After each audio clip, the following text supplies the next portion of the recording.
ছাত্র শিবির এটা একটা উল্টা স্ট্যান্ড নিয়েছি। আমরা চিন্তা করেছি কে আমার বিরোধিতা করলো কে করলো না এটা ম্যাটার করবে না, আমি বড় ছাত্র রাজনীতি নিজেদের আমি তাকে কি সেল করতে চাই। ভাই রে ভাই, একটা শিক্ষার্থী কেন আমার কাছে আসবে, তাকে আমি কি দিচ্ছি? ভাই তুমি আসো, আমার কাছে এই রিসোর্স আছে, আমি তোমাকে এটা ফরওয়ার্ড করবো, তুমি আমার রিসোর্সকে তোমার ক্যারিয়ার ডেভেলপ হবে, ফিউচার তুমি এটা করো, তোমার আমি দেখাইতে চাই, এক্স্যাক্টলি এটা দেখাইতে হবে। আরেকজনের বিরোধিতা করবো সেজন্য তুমি আসবা। কোনো বিশ্ববিদ্যালয়ের শিক্ষার্থীর ঠেকা পড়ে নাই আপনার রাজনৈতিক এজেন্ডা বাস্তবায়নের জন্য এখানে আসবে।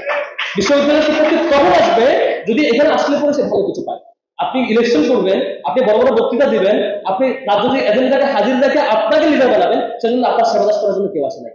আরেকটা মেজর প্রবলেম সেটা হচ্ছে রাজনৈতিক দল একটু বড় হওয়ার পরে চিন্তা করি সুপিরিয়র প্ল্যাটফর্মকে কেমন সেবা করা যায়। শুধু একটা বিশেষ প্ল্যাটফর্মকে সুপিরিয়র বানানো এবং তাকে ফলো করা, তিনি যা বলবেন তাই হবে, আপনার কর্মীরা মূল্যায়ন থাকবে না। এখান থেকে মানে প্রত্যেকটা ছাত্র সংগঠনকে ইন্টারনাল রিফর্ম করা উচিত। RICL TMX, যুগের পর যুগ স্থাপনা থাকে মজবুত। না, এটা হবে না। আমার কর্মীরা যারা আসবে তারা এম্পাওয়ার ফিল করবে, তারা যা বলবে তাই হবে, তারা নিজেরা এম্পাওয়ার ফিল করবে। তারা আমার পিছনে ঘুরবে বা আমি তাকে নিয়ে ঘুরবো, আমি নিজে নেতা হওয়ার জন্য এই প্র্যাকটিস থাকবে না, বরং তারা আমাকে কারেকশন দিবে। আমার ছাত্র শিবিরে একটা প্র্যাকটিস করি, প্রত্যেকটা প্রোগ্রামের পরে দাঁড়ায় বলি ভাই আমার বিরুদ্ধে আজকে আপনাদের কোনো আমার ব্যাপারে কোনো কনসার্ন আছে কিনা।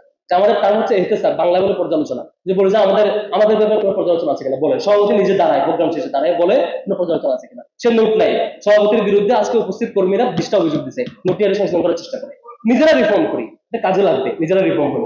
তারপরে হচ্ছে আরেকটা ব্যাপার যে আমাদের কম্পিটিশনটা হওয়া উচিত আদর্শিক। ডেমোক্রেটিক পরিবেশে সব সংগঠন একমত হবে এটা আশা করা উচিত না। ডেমোক্রেটিক পরিবেশে প্রত্যেকটা সংগঠনের আলাদা আলাদা মতামত থাকবে, এটাই সৌন্দর্য। সেজন্য এক এক সংগঠনের সাথে আরেক সংগঠনের দ্বিমত থাকবে, এটা হবে খুবই গঠনমূলক, ট্যাগিং ফ্রেমিং না। আশা মত ক্রিয়েট করে তাকে থামাই দেওয়া না, আশা তাকে এটা করতে পারবে না, প্রোগ্রাম ক্যান্সেল করতে হবে, ওটা তার রাইট নাই, ওখানে ঢুকতে পারবে না, আমরা কয়জন একমত হলাম চুক্তি হলাম, সে রাজনীতি করতে পারবে না। এই জিনিসটা সুন্দর স্ট্র্যাটেজি না। আপনি সিস্টেমেটিক অ্যাপ্রোচে যান, আপনি সিস্টেমেটিক অ্যাপ্রোচে থামান। আপনি তার বিরুদ্ধে, যেমন ছাত্র শিবিরের বিরুদ্ধে নাকি অনেক অভিযোগ ঢাকা বিশ্ববিদ্যালয়ে, আমি বারবার বলছি ঢাকা বিশ্ববিদ্যালয়ের ছাত্র শিবিরের ব্যাপারে স্পেসিফিক অভিযোগ কি বলেন। 10টা কেস, 5টা কেস, 3টা কেস, এই 10টা কেসের কারণে শিবির ঢাকা রাজনীতি করতে পারবে না। অভিযোগ দেন, আমি ডিল করি, লিগালি ডিল করি, ফর্মালি ডিল করি। সেটা করবেন না, আপনার খালি হচ্ছে মানে শুধু এজেন্ডা হাজির করবেন। তো আজকে একজন লিডার বলতেছিল যে ছাত্র শিবির নাকি ডাকসুতে কখনো অংশগ্রহণ করে নাই, মিডিয়াতে বলে ফেলতেছে একজন একটা নির্দিষ্ট সংগঠনের লিডার। আমি ওনাকে বলতে ইচ্ছে করছিল যে 1977-এ ছাত্র শিবির গঠিত হওয়ার পর থেকে 77, পরবর্তী 79 বা 80, 82 বা 90 যে কয়টা রাষ্ট্র হয়েছে প্রত্যেকটা ছাত্র শিবিরের প্যানেল ছিল।